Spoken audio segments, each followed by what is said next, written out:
I'm excited to talk with you about this show.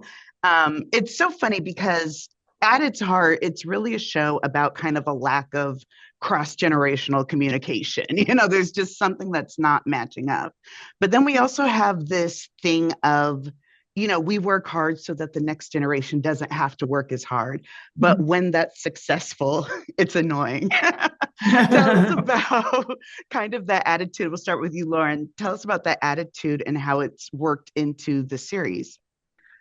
Well, I think it's mirroring perhaps what people of the millennials and Gen X are experiencing, which is we had to work in a certain way to get to a certain point. And one frustration with the younger generation is if they feel maybe they are deserving at an earlier time. And because of the internet, because of social media, because, people like I always think about, this is a really old reference, I'm sorry, but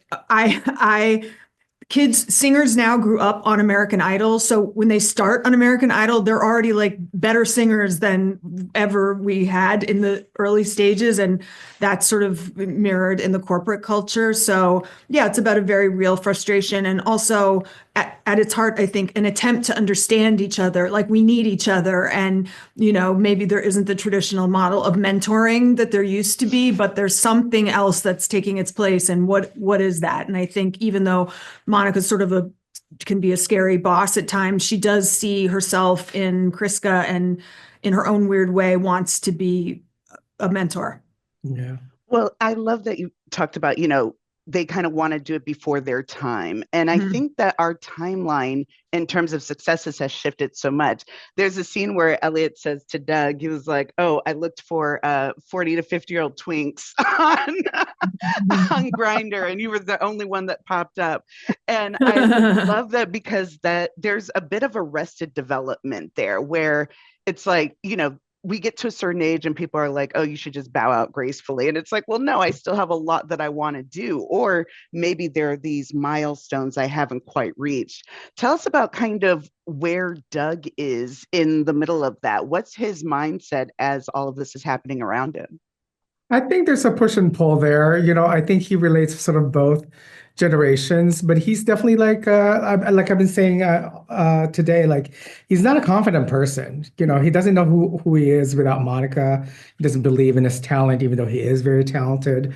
And I think for Doug being like, we were talking about earlier about like the tensions between the two generations, him being a person of color and queer, like he knew how much harder it was for him to get to the point where he is, and sort of seeing the younger generation just sort of walking to the door and being able to wear whatever they want.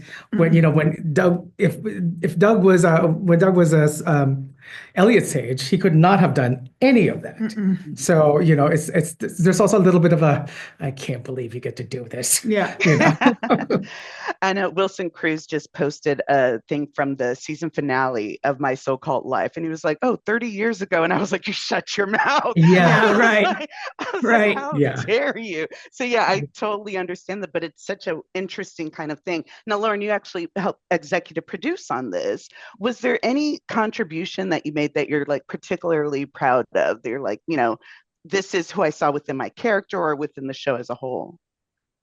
Yeah, we had a lot of conversations. I mean, the writing was always fantastic, but I do think there was even a harder edge to Monica before I joined the show, and I really talked to Katie about like I know I don't want to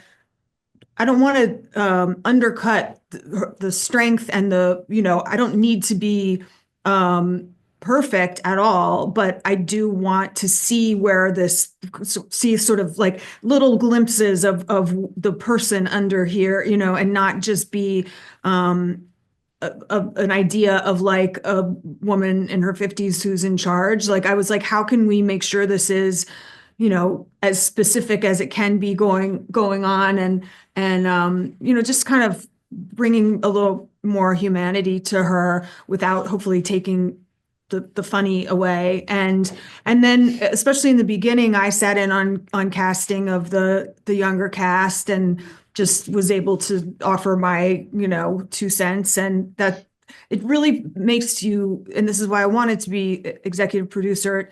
It just gives you a sense of ownership and pride I would have had anyway being part of a show, but I get to feel like I'm contributing to the greater creative picture, and that's important to me. And Katie was so warm and collaborative. It was very easy. Well, it's such a fun show, like I said, and I do love that Monica is a hot mess, but she's not a villain. Right. She has a lot to be sympathetic about. And of course, Doug is right there, just holding her up, but then also kind of furthering like, hey, maybe we do need more of a connection here. So it's really cool to see. Thank you so much for taking time to talk with me about this, and congratulations on the show. Thank Excited you. for more people to see it. Good. Thank you. Thank you.